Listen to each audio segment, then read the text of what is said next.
Hello everyone. 35ನೇ ಪ್ರಶ್ನೆಯನ್ನ ಗಮನಿಸಿ. ಒಂದು ಪುಸ್ತಕದಲ್ಲಿ 432 ಪುಟಗಳಿವೆ. ಒಬ್ಬ ವಿದ್ಯಾರ್ಥಿಯು ಪ್ರತಿದಿನವೂ ಆ ಪುಸ್ತಕದ ನಿರ್ದಿಷ್ಟ ಸಂಖ್ಯೆಯ ಪುಟಗಳನ್ನ ಓದಲು ಬಯಸುತ್ತಾನೆ. ಅವನು ಮೊದಲನೇ ದಿನ 25 ಪುಟಗಳನ್ನ ಓದುತ್ತಾನೆ. ನಂತರದ ಪ್ರತಿ ದಿನದಂದು ಹಿಂದಿನ ದಿನ ಓದಿದ ಪುಟಗಳ ಸಂಖ್ಯೆಗಿಂತ 2 ಪುಟಗಳನ್ನ ಹೆಚ್ಚಾಗಿ ಓದಲು ನಿರ್ಧರಿಸುತ್ತಾನೆ. ಹಾಗಾದರೆ ಅವನು 12ನೇ ದಿನ ಎಷ್ಟು ಪುಟಗಳನ್ನ ಓದುತ್ತಾನೆ ಎಂಬುದನ್ನ ಸೂತ್ರ ಉಪಯೋಗಿಸಿ ಕಂಡುಹಿಡಿಯಿರಿ.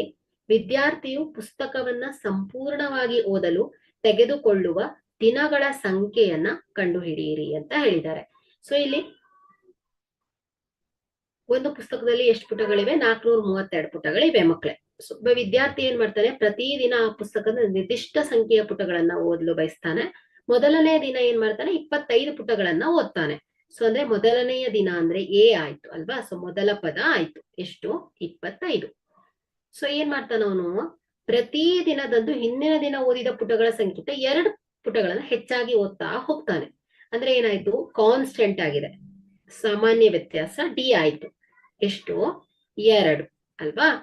ಸೊ ಇಲ್ಲಿ ಎನ್ ಸೂತ್ರವನ್ನ ನೋಡಿದ್ರೆ, so a n is equal to ಏನ್ ಹೇಳಿ, a plus n minus 1 into d, ಸಮಾಂತರ ಶ್ರೇಣಿ ಎನ್ ಪದದ ಸೂತ್ರ. ಸೊ ಇಲ್ಲಿ ಅವನು 12ನೇ ದಿನ ಎಷ್ಟು ಪುಟಗಳನ್ನ ಓದ್ತಾನೆ ಅಂತ ಕಂಡುಹಿಡಿಬೇಕು.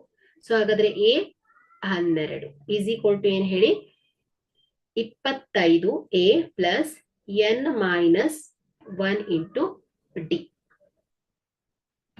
ಸೊ ಇಲ್ಲಿ ಎನ್ ಏನ್ ಹೇಳಿ, 12 ಅಲ್ವಾ.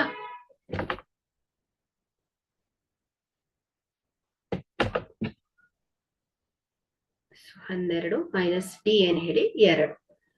So a 12 is equal to 25 plus 11 ಗುಣಿಸು 2. ಸೊ ಈಸ್ ಈಕ್ವಲ್ ಟು ಎಷ್ಟಾಯ್ತು, 25 ಪ್ಲಸ್ 22 ಈಸ್ ಈಕ್ವಲ್ ಟು ಎಷ್ಟು? 47 ಆಯ್ತು. ಹಾಗಾದ್ರೆ ಇಲ್ಲಿ ವಿದ್ಯಾರ್ಥಿಯು 12ನೆಯ ದಿನ 47 ಪುಟಗಳನ್ನ ಓದ್ತಾನೆ ಅಂತ ಆಯ್ತು. ಓಕೆ. ಸೊ ಇಲ್ಲಿ ಒಂದ್ ಪುಸ್ತಕದಲ್ಲಿ ಎಷ್ಟು ಪುಟಗಳಿವೆ ಮಕ್ಕಳೇ? 432 ಪುಟಗಳಿದೆ, ಒಟ್ಟು ಪುಸ್ತಕಗಳು ಅಲ್ವಾ. ಸೊ ಹಾಗಾದ್ರೆ ಇಲ್ಲಿ ಸಮ್ ಮೊತ್ತ ಎಷ್ಟು?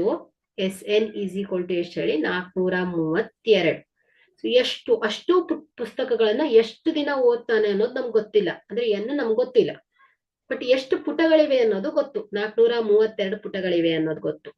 ಸೊ ಇಲ್ಲಿ ನಮ್ಗೆ ಎ ಗೊತ್ತಿದೆ, ಡಿ ಗೊತ್ತಿದೆ, ಸೊ ಒಟ್ಟು ಮೊತ್ತ ಗೊತ್ತಿದೆ.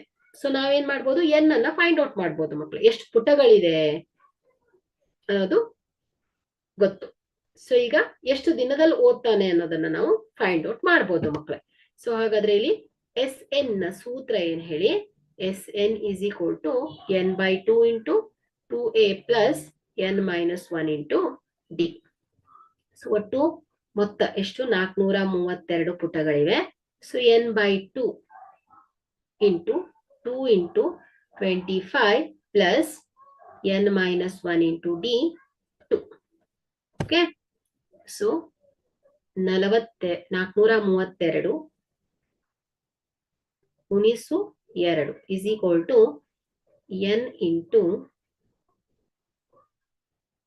2 ಇಂಟು 25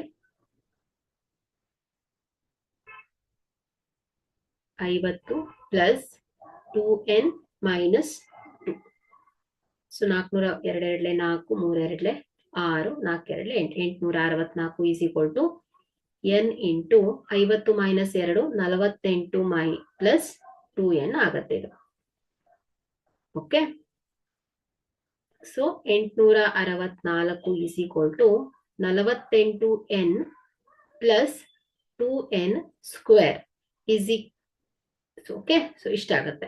ಸೊ ಈ ಒಂದು ಸಮೀಕರಣವನ್ನ ನಾವು ಆದರ್ಶ ರೂಪದಲ್ಲಿ ವ್ಯಕ್ತಪಡಿಸಿದಾಗ, ಸೊ ಇದೇನಾಗತ್ತೆ, 2n square plus 48n minus 864 is equal to 0 ಆಗುತ್ತೆ. ಓಕೆ. ಸೊ ಇದನ್ನ ಈ ಒಂದು ಹೋಲ್ ಸಮೀಕರಣವನ್ನ ಡಿವೈಡೆಡ್ ಬೈ 2 ಮಾಡಿದಾಗ ಸೊ ಏನಾಗತ್ತೆ ಮಕ್ಕಳೇ, n square plus 24n minus 432 is equal to 0 ಆಯ್ತು. ಓಕೆ, ಸೊ ಹೋಲ್ ಸಮೀಕರಣವನ್ನು ನಾವು 2ರಿಂದ ಭಾಗಿಸಿದ್ದೇವೆ. So n square plus 24n minus 432 is equal to 0 ಆಯ್ತು. ಸೊ ಈಗ ಮಧ್ಯದ ಪದವನ್ನ ಹೊಡಿಬೇಕು. ಸೊ ಏನಾಗುತ್ತೆ ಇದು N square plus 36n minus 12n. Okay, so 36 minus 12 ಮಾಡಿದ್ರೆ 24 ಬರುತ್ತೆ. 32 ಗುಣಿಸು 12 ಮಾಡಿದ್ರೆ 432 ಆಗುತ್ತೆ ಮಕ್ಕಳೇ. So minus 432 is equal to 0. Okay, so ಈಗ ಈ ಎರಡು ಪದದಲ್ಲಿರುವ ಸಾಮಾನ್ಯ ಪದ n. So n plus 36 so minus 12 so n plus 36 is equal to 0. Okay, so ಈ ಎರಡು ಪದದಲ್ಲಿರುವ ಸಾಮಾನ್ಯ ಪದ ಎನ್ ಪ್ಲಸ್ 36 ಸೊ ಬ್ರಾಕೆಟ್ ಅಲ್ಲಿ n minus 12 is equal to 0 ಆಗುತ್ತೆ.